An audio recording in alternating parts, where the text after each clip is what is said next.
Hey guys, welcome back to Sports with Mono and Mono. It's May 20th, 2023. Glad you're with us. And, there's a lot of stuff to talk about today. But first and foremost, I just wanted to, again, I can't thank you all enough. I get a dozen emails a week from friends and coworkers and everybody that knows Steven, and Steven's doing okay. He's starting to come back, and um, like I said, I couldn't be more thankful for all the support, the Jim Walshes, the Jeremy Bennetts, the Miriams, everybody out there, and Tony Cobbs out in Washington State. So thank you, thank you, thank you. And Stephen thanks you as well. So, like I said, we jump into this week. There's a lot of stuff to talk about, right? But our monologue this week is sponsored, of course, by Coriano Trucking of Summerhill, New York, who has just been with us since day one and will continue to be with us. So thank you, Guy, and thank you, Coriano Trucking. So the monologue this week, and I guess this is one of those, well, I guess we saw it coming, right? So now the NFL, the greedy NFL, has decided that, and this is just the start of a playoff game being streamed. So you got to pay for it, right? They're going to put it on Peacock, and it's just another example of where we're going with this. It's crazy, but at some point, and it may be 3-4 years from now, we'll have to pay 25, maybe $50 pay-per-view to watch the Super Bowl. And it doesn't stop, and it's gonna be this way in all sports. It's the trend, but as if we're not paying enough for cable and internet access, they just want more. And like I said, it's starting with the NFL. They are the trendsetters in this field, and it's gonna happen. So open your wallets. Excuse me, folks. Right. So, like I said, first, I guess it's one playoff game this year. So, that's going to mean 5 playoff games next year, and then subsequently the Super Bowl. And, at some point in time, we're going to be watching. Well, it's already happened, right? The Yankees were always 100% on yes. And that came as part of your standard cable package. But now games, and I think Thursday night's game was on Amazon. And I think about these old timers that been watching Yankee games for 50, 60, 70 years in some cases, now having to figure all this out and pay extra money. And I just haven't. I happen to have Amazon, but it doesn't mean I'm going to be willing to shell out $50 to watch the World Series in 5 years or not. But anyway. I would love to hear your comments, and again, send us an email at sportswithmonoandmono@gmail.com and let us know what you think, because it's happening, plain and simple. So we're going to start off this show again with the NBA, which has actually been pretty good. We're seeing a lot of good things here. We're getting a chance to see Jokic on Denver, right? 2-time MVP, and probably should have been the MVP this year. So they're playing LeBron and the Lakers, and we're going to touch base on those games in a minute in Boston and Miami. But I first want to pick up where we left off. Doc Rivers got fired this week from the Philadelphia 76ers. And again, this is just a case that, somebody's head had to roll, and it turned out to be Doc Rivers, who's an outstanding basketball coach. The problem is he has James Harden and Joel Embiid, who's probably the most overrated player in the NBA. I watched him closely in these games, and when, he was getting tanked, he just basically laid down. But he wins the MVP this year over Jokic, which is it's kind of a shame. And now James Harden opts out of his contract, so somebody else will be on his 4th or 5th team in the past 3 years.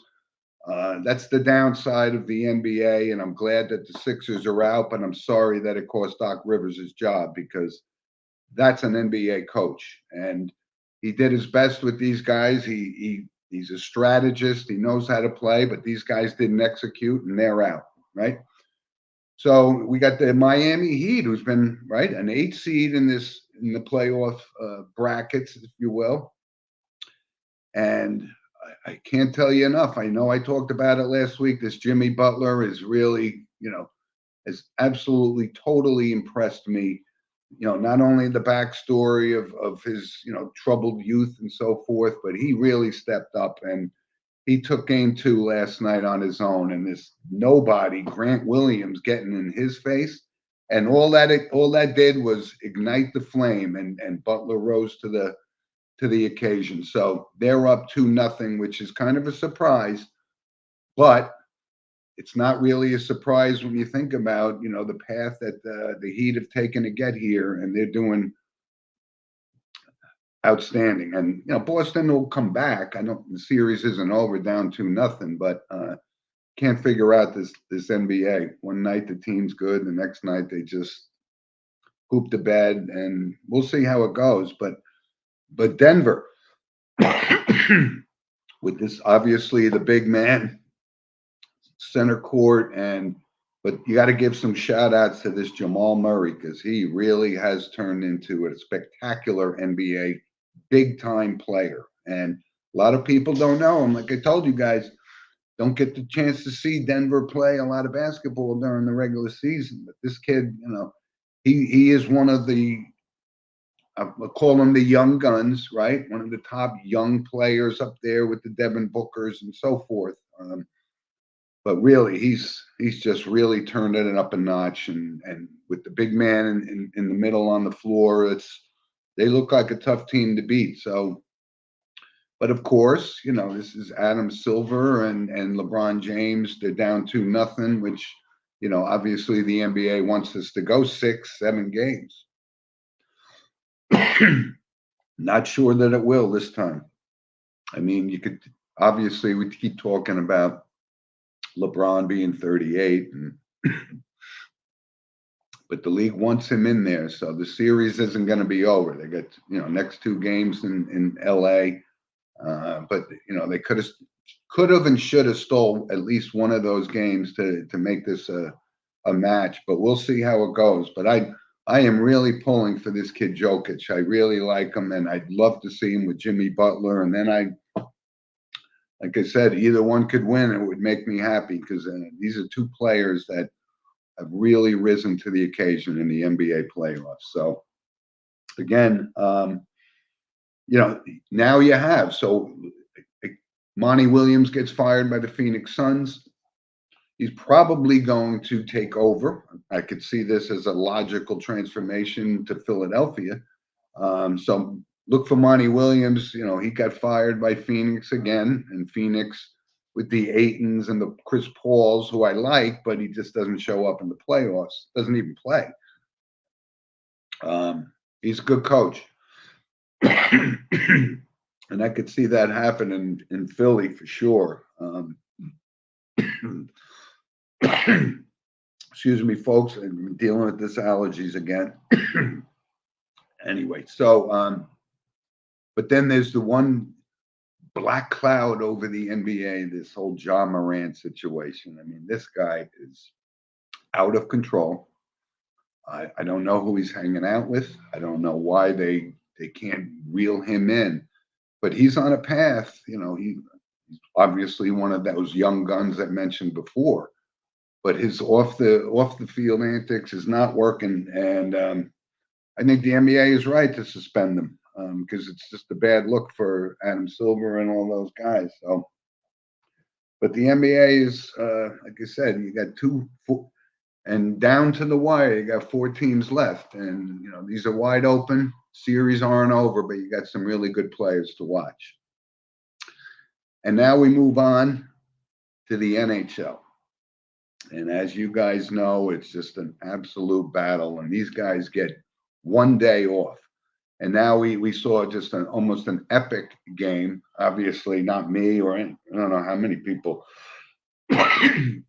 lasted till 2 in the morning watching this game, but uh, the Florida game against the Hurricanes, 4 overtimes. That's two full games plus.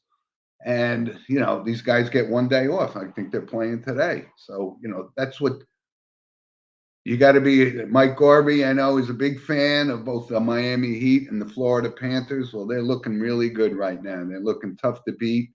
So we'll keep an eye on that. But like I said, I think Brind'Amour is an outstanding coach. I think the Carolina Hurricanes are a great team. So that's going to be just a brutally physical marathon type sprint. And it's so awesome to see. And I keep telling Rob, our producer, and everybody else, if you're not into the NHL, you should be, because it's just as good, if not better, than watching the NBA playoffs. And I just love it. And now you also have the Vegas Golden Knights, who Rob and I were talking before the show, that I actually think that logo is pretty cool. And Rob brought up that I think the owner may have been a West Point guy or had a son there. So West Point obviously are the Black Knights. So the logo is kind of along those lines, but they just keep showing up. And this is Bruce Cassidy, who took the fall for Boston last year, leads this team. But the Rangers, they're still without a head coach, right? I was kind of surprised and shocked at Gerard Gallant getting fired, and now they're talking to guys like Mike Babcock and probably the head coach of Toronto. I think it's Sheldon Keefe was probably going to get fired because they fired the general manager. So who's the answer? Believe it or not, I think it's time that you could at least give Mark Messier the consideration, because you know what? He wants it, and he would make this. He's a born winner. So how could you dismiss even having a conversation about bringing him in? Never coached on the NHL level, but was one of the all-time greatest hockey players. So obviously knows what it takes to win, leading the Rangers to the Stanley Cup in '94. I would love to see him get a shot at this. We don't, excuse me, we don't need to recycle Mike Babcock and those type players. So keep an eye on the NHL, because it's really, really awesome. So let's jump in to Major League Baseball. And there's, like I said, there was a lot of panic going on in the New York area, right? With both the Yankees. Judge was down; he couldn't win, and now he's back. So he is the reigning MVP. He's one of the top 2-3 players in the game, if not the top player in the game. And he's taking the Yankees back on a path while they get through these injuries and pitching woes, if you will. So he really is starting to turn it up and playing like that MVP. He's got 7 home runs in his past 7 games. So the Yankees they're still obviously still in the mix. It's a completely, way too early to even think that they were out, even when they were down 10 games, based on the way the Tampa Bay Rays started. And boy, Mike Garvey, you got it going. You got the Rays, the Panthers, and the Heat. Good for you, kid. But yeah, you look at the panic on the Yankees. They've kind of righted the ship for a while, and again, it's a long season. And then on the other thing, Met fans are all panicking that they went out and they got the highest payroll in baseball, and Verlander and Scherzer. Sometimes they pitch, sometimes they don't. But you knew what you were getting when you signed up for this. The 39, 40-year-old guys. But the Mets have started to bring up these young kids, right? This kid Alvarez had a big home run for them last night, and the polar bear is on an absolute tear. So that was a big win for the Mets. So they're going to be fine. They got Buck Showalter. He could move the pieces around the board and make it right. But you got kids like Beatty and these young kids. So the Mets are going to be fine. And Rob, I hate to bring this up again, but the Pittsburgh Pirates have absolutely come crashing back to earth. They were like 17-8 or something at one point, and now they're just hovering around 500. Gave the manager an extension, off to a great start, but they're coming back to earth. But I think the biggest disappointment in Major League Baseball is the San Diego Padres. 3-4 games under 500. You got Tatis, you got Machado, and the payroll these guys have had is just unbelievable. But they're not producing. So, you can buy these teams, these super teams and all that, but you got to come to the ballpark and you got to win those games, and they're not doing it. So I don't know how that's going to play out. You don't even hear the name Juan Soto anymore, right? He was the biggest, most coveted free agent or potential free agent, and they're going to pay him a ton of money. But money doesn't buy championships. Production does. And what a disappointment. And like I said, this Tatis, you can't, I don't even know what to make of this, right? They signed him in this mega deal that he was only 21 years old. And since then, he hasn't put up any numbers. Machado's having a horrible year, and he just goes down with a fractured hand. So what a big disappointment they are. Even though they made it far last year, with that payroll, they should have gone a lot farther than they did. And they're going to have to meet up constantly with the Dodgers, and the Dodgers just keep on being the Dodgers. They got a solid team. Kershaw's pitching like his Hall of Fame self. Mookie Betts, and they got a great team. But yeah, the big story here on the East Coast is the Mets and the Yankees, and they'll be fine. But this Pete Alonso is on an absolute tear, leading the league in home runs. And I just don't think, when we talked about free agents and who gets paid and who doesn't get paid, we look at the money the Mets are paying Francisco Lindor. Is he playing at that level? Yeah, I mean, he's an above average shortstop, and a decent hitter. But the money that these guys are getting is just not reaping the rewards that the Steve Cohen's and these other owners expected to have happen. So a lot of stuff. I wanted to give a notable thing, because Freddie Freeman, who's an absolute class act, and the whole thing about him staying in Atlanta and then going to the Dodgers, hit his 300th home run. That's a milestone. And I think it's hard to believe that he's even been around that long to have 300 home runs. But we'll be talking about Alonso and Judge getting close to 300 at some point coming up soon. So that was awesome too. I just wanted to bring up Freddie Freeman. He's always been a class act, and I hope he continues on that path. It looks like he's still got a lot in the tank. And that's a free agent that has actually been earning his money and producing. That's what it's supposed to be. But these other guys get the money and run, and that's terrible. Anyway, so a couple other things are going on right now. The PGA Tour, right, up at Oak Hill in Rochester, New York, and it's been kind of crazy weather in the Northeast. It was, frost delay on Thursday, which is hard to believe. It's almost June, but it happens. So there's a lot of guys in contention, the usual suspects, right? Scotty Scheffler. I'll give you my, because I absolutely forgot to bring up the PGA last week and give my picks, but I had them written down, so I'm going to go there and tell you who I had. Obviously, I can't dismiss, the favorites like Scheffler, right? But I had Colin Morikawa, I had Patrick Cantlay, and I also had Rory McIlroy, who I think, he's 5 shots off the lead going into moving day today at the PGA, but I think he's going to be there on Sunday. But he's got a lot of competition to overcome.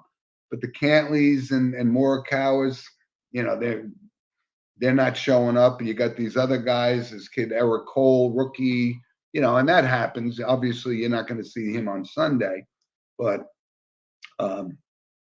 PGA, it's a beautiful golf course up in Rochester. It really is. I was hoping someday to catch a major up there, and maybe the next time they play, because it's excellent. But you got these young kids like Corey Connors, he's Victor Hovland. These are guys that have been sniffing around like a Xander Schauffele. So it's still wide open, right? It's the first two rounds are over, and this is where the big boys step up. And I'm still going to stick with my pick of McIlroy as one of my top three picks to win this tournament.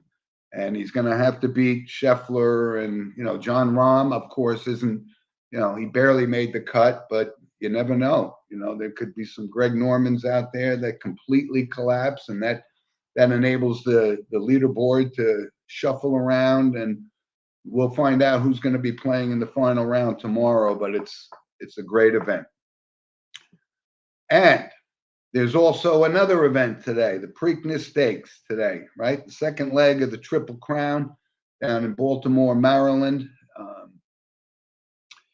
And I know there's been a lot of controversy with these horse deaths. And I had a conversation with my brother yesterday about, what's driving this? And he came up with almost a plausible theory. And I didn't really think about it, but these performance enhancing drugs and how scientific the game has become, is that playing a factor into this? It's not the track. I mean, the track's been there for 150 years.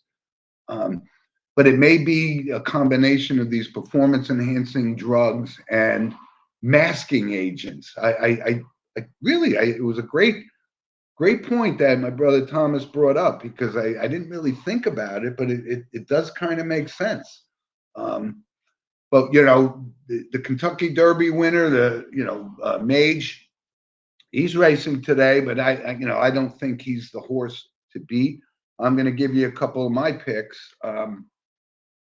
I like Red Route 1 and Blazing Sevens, and it's a small field, right? The Derby's a big field, and that can go any traffic and can dictate who gets a break, who doesn't get a break. But in the Preakness, it's a wide open field, so the best horse in the race is going to win this. And I just don't think it's going to be Mage. I don't think we're having the Triple Crown winner. This is an American Pharaoh type horse. But we're going to see about that. That race usually goes off around 6:30, and it's very exciting to see. And got to check that out. I don't know, Rob, if you're really much into that, but it's actually a great event. Great event. So a couple other things. We're going to jump into our random points of interest, which of course is sponsored by Lynch Toyota of Manchester, Connecticut.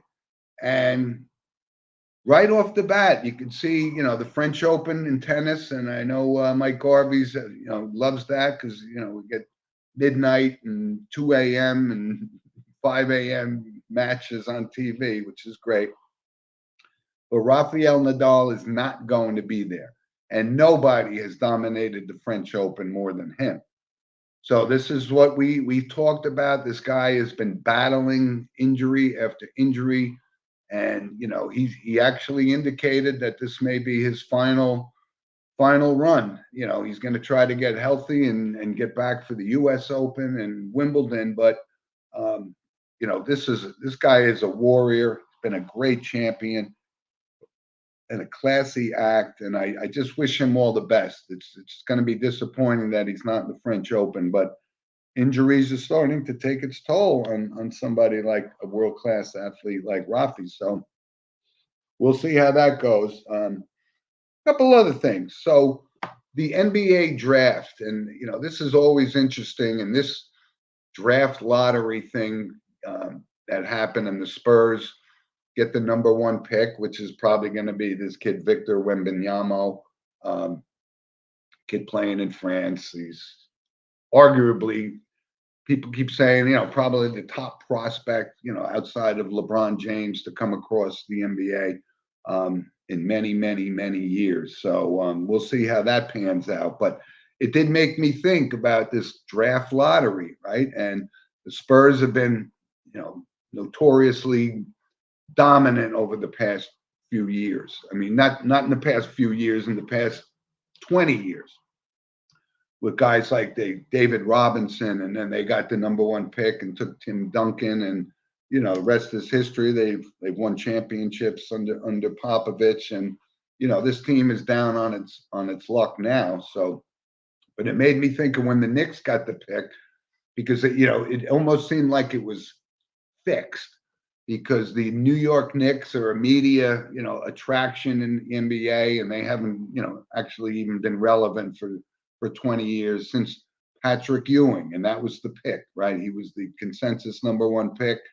Bring him back to New York, and he did exactly, had a Hall of Fame career, but just couldn't get him that title. And I think this is going to put the Spurs right back in the mix, and I can see that's why Popovich is hanging around, because I don't know, you're going to have to carry him out kicking and screaming, but we'll see how that goes. But this kid, Victor Wembanyama, is supposed to be an outstanding player. I think he's like 7'4" and just like dynamically gifted for such a man of that height. So we'll see how that goes. One other quick thing. This guy, Pat McAfee, I got to give the guy credit. I mean, he's a competitor, obviously, of Sports with Mano and Mano, but I do admire the fact, that he's come a long way. He's turned his production into multi-million-dollar deals, and he just signed one with ESPN. So he's making a ton of money, which Sports with Mano and Mano will catch up to him at some point. We'll see him at the ESPYs, but I mean, you got to give the guy and his agent credit, man. He's done all the right things, and he milked this whole Aaron Rodgers deal, which was, the hot topic of the off season, and ultimately we know how that resolved. He's now a New York Jet. This kid McAfee, got to give him credit. He's making it happen, and that's what our show aspires to be. Another note, Steve Owens, who's the head coach of the Rutgers baseball team, and obviously we brought up week after week my nephew Brendan, pitching coach there, just getting underway with wrapping up the Big Ten season, and they're formidable. Rutgers is a formidable team. Had a rough weekend so far, losing a couple of games in a row to Minnesota. But then, the Big Ten tournament's going to start soon, and hopefully they make the College World Series. But I wanted to give a shout out to the manager, Steve Owens, who just won his 1,000th game as a college coach. He coached at Bryant, he coached at Lemoyne, and he's been a Rutgers head coach for many years, 4 now. Shout out to him, because when he was at Bryant, my nephew Brendan was the pitching coach, and when he got the job at Rutgers, he took my nephew with him. So, and they got a great pitching staff. So, college baseball is underway, and I got to see my producer Rob last week at a high school game. We're into the postseason in northern New Jersey, and obviously my St. Joe's was playing his St. Mary's team. Rob covers the game for St. Mary's, and St. Joe's is playing today. I don't know how they're going to fare. We got some testy weather here, so I don't know if a couple of games in the Bergen County tournament are going to happen. But these are the baseball players of tomorrow, and high school baseball, like I told you guys, is absolutely a great day to take the kids and just go see it, and go see a Rutgers game, go see a minor league baseball game, Rockland Boulders, Somerset Patriots. It's really cool. It really is cool. So I'm going to jump right into our book recommendation. And again, our book recommendation segment was an idea from one of our loyal listeners, Andrew Carolyn. And we started off with some sports books, and we've kept the tradition going. And I'm just gonna. It's kind of I know it was absolutely a bestseller, but this book called The Tipping Point. It was written by Malcolm Gladwell back in the, I think, 2000. And I read it, and it was very, very interesting. It kind of stimulates the mind and how little events can change the course of public perception. And an example was, when I was a kid growing up, we all had a pair of hush puppy shoes, right? Hush puppy shoes. And then they kind of went the way of the Yugo or little novelty things. And then, you know, one guy decides he bought a pair of hush puppies, and another guy bought them, and all of a sudden, hush puppies were back in style and vogue. It's a very interesting book, and I highly recommend it. It's an easy read, but it doesn't obviously relate directly to sports. But we've decided that a great book is a great book, and whether it's sports or not, it can be part of our recommendation. And I think that's a great book to read. And I got an email today from a Jim Walsh, our dear friend Jim Walsh from Long Island, who is actually took our recommendation book Go Soldiers last week, written by Hampton Sides. Tragically, engulfing, a read as you can possibly get. And he said, I'm going out, I'm getting that book, and I'm going to read it. And that's why we do the book recommendations, because some people have read books that others haven't, and they say you got to read that. And then I've read a ton of books in my lifetime, and I already know what my book for next week is going to be, but you'll have to tune in next week to see it. So couple other shout outs. I wanted to give a shout out again to my grandson Logan, who's playing baseball this spring, and I think football may be his passion, but he's actually donning the tools of ignorance, and all baseball fans would know what that means. That means he's a catcher, and I think he wasn't all that excited about it, but Logs, you're doing great, and he's growing up into a absolutely, gifted athlete. I think he's going to take to this position. It's tough. I was a catcher, and you get beat up pretty much all day long behind the plate. But I'm pulling for him to, if that's his niche, great. But he's a very good athlete, and I wanted to give a shout out to him on that. I needed to give a shout out also. I 2 weeks ago, I forgot to bring it up, but one of our loyal listeners, Don Orlowski, his daughter Casey, is a senior, I think a junior or senior at SUNY Cobleskill College up in upstate New York. And she won Rookie of the Year on the golf team. So she's a two-sport athlete, right? She's an outstanding captain of the volleyball team, and now she's an up-and-coming golfer. And Casey, I've known you since you were 1 foot tall, 2 foot tall. And it's amazing to see, the progression you've made to be a two-sport athlete in college. That's really outstanding. And I'm very, very happy for you for that. So when we talk about sports, we got to talk about, and then we usually, mention some notable passings. And there was a big one yesterday in the world of sports. And it was Jim Brown, 87 years old.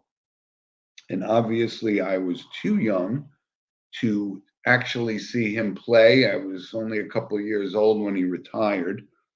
But, I always discuss this with my father. I've seen highlights and, hundreds of hours of highlights of this guy. He was the greatest running back in the history of the National Football League, without question.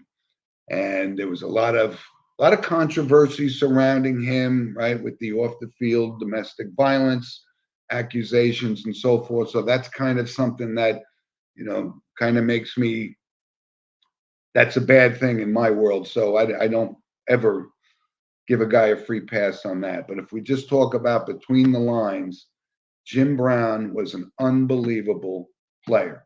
He was a Pro Bowler for the 9 seasons he played. And the backstory of why he retired was he was shooting The Dirty Dozen, which is one of the all-time funniest and great movies. And there was some weather delays, so he was going to be late for training camp. And the Browns front office said, we're going to fine you. So he just up and retired at the age of 29. But if you look at the impact that he had and the dominance that he had, we talk about running backs today, and a great day is having 100 yards.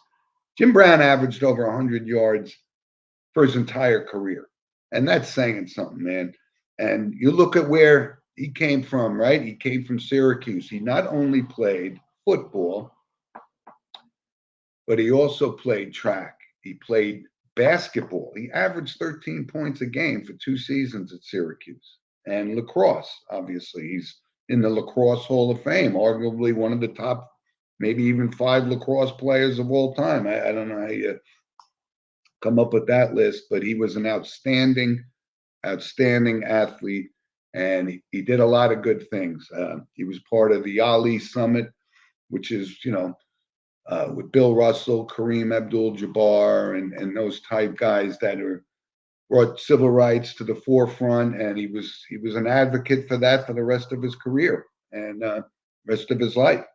So when we think about Jim Brown, he was not only great at the sport we know him for, but he really did try to make a difference in these depressed areas in some of our biggest cities. And it's absolutely positively worth a shout out, because he had big impact on things. And if you can, just pull up some Jim Brown specials or look at some of the highlights. They're just amazing. And I always considered the closest thing to Jim Brown in my eyes was Earl Campbell, because Earl Campbell was a powerhouse. Guys couldn't bring him down. Just with one guy couldn't bring him down. You needed a couple guys to bring him down. And he had lightning fast speed. So if you see some of these highlights of Jim Brown, his guys just peeling off him like he had, Vaseline on his uniform, and they couldn't bring him down. An outstanding player, and big loss. And comes, like I said, we brought up Bill Russell before, who just passed away, less than a year ago. So those were 2 formidable guys that tried to make a difference after their playing career was over. And that's what you want. You want some celebrity athlete to use his celebrity for good, and not just to take advantage of the situation and turn a blind eye to what's going on around you. Kids admire athletes, and these are guys that kind of stepped up and took that role on, and got to give them credit for that. There was another one, and I know Mr. Garvey, who's listening, knows who Jerry Hart was. And Jerry Hart was an original New York Islander, right, in the first season, 1972, I think. And unfortunately, he played for the Islanders for like 8 years and just missed, being on the Stanley Cup, 4 consecutive Cup teams. A scrapper, also played with, I think, the Detroit Red Wings. And Jerry Hart was 75 years old, and like I said, he was just a scrapper and a member of an expansion New York Islanders team that ultimately had one of the best dynasty runs in all of sports. And he was just missed it. Very similar to like Don Mattingly, right? Played a Hall of Fame. Not so much a Hall of Fame. He can't get in. I'm not sure why he was that good though. And then he misses by 1 season, the dynasty that became the Yankees for, the early 2000s and so forth. So notable passing to Jerry Hart, and New York Islander. And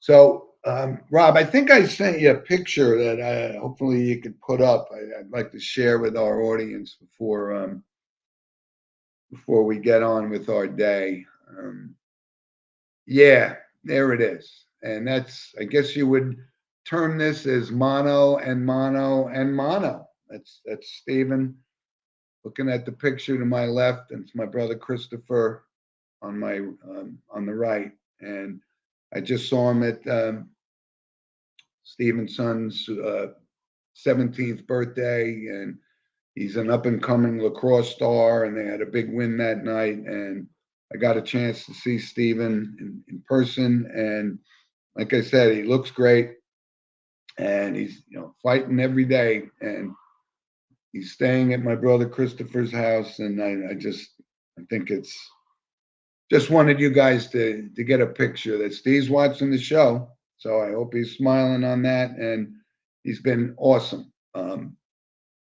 And I just wanted to, like I said, I get a little, I get a little weak kneed when I talk about it because, we sat at this table week after week after week doing the show, and we would laugh and we would talk about everything, and just a little bit different right now, but we're coming back. And Rob, thanks for posting that picture because it really was a great opportunity for me to see Steve. And like I said, he wants to be back on this show. So I again will continuously thank everybody for their love and support. He's just been amazing, and I appreciate that. So, Rob, I think we covered a lot of stuff. It's a big day today. I don't know what you have in store. I know you were supposed to cover a game, but again, in the Northeast, the weather isn't so great today. Be better tomorrow. But it's a great day to watch the PGA on the couch. Hopefully, the weather will hold up for that. And there's some hockey, and there's always something to fill the void. So, thanks again, everybody, for joining us. I really do appreciate it. And without you, there would be no show. And that's why we do it. And we don't miss a week, right? We're like the Lou Gehrig podcast. I haven't missed a week. And Miriam, thank you for the comment. And it was, yeah, when I put up that picture, it's designed to make somebody feel positive and optimistic. And spoke about it with Jim Walsh and via email today. And again, everybody, thank you, thank you, thank you.